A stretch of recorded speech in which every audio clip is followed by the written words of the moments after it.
Okay, hello, this is your friend Carly. I am covered in cat hair, and I am only recommending books that kept me locked in despite having a very short attention span. Today, I am recommending you a fiction novel that is also kind of a series of short stories, but the short stories are linked. It's called A Visit from the Goon Squad by Jennifer Egan.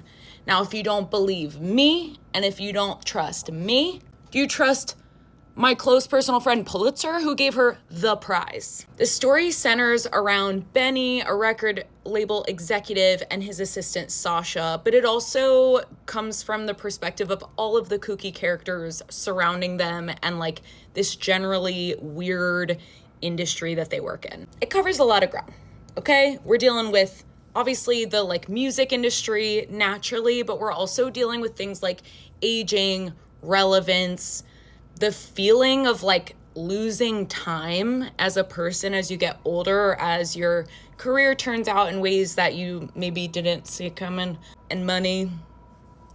But the thing I love most about this book is the morally gray characters. Jennifer Egan's writing is so deep, it's so layered. The characters she builds are like kind of devastating because they just are, they're human. They're making mistakes. They're doing things you're like, oh, you just want to get a brunch with these characters and be like, listen, therapy helps.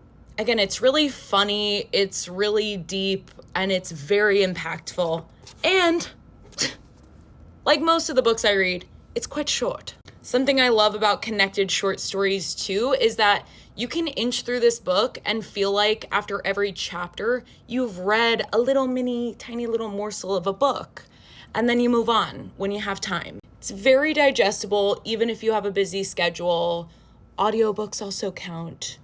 Listen to it on your way to work. Look for it in your local libraries, your local used book bins, but you can definitely go get this at a local independent bookstore. And follow me for more. We talk about all genres. We're taking the shame out of reading slumps, baby. I'll talk to you later.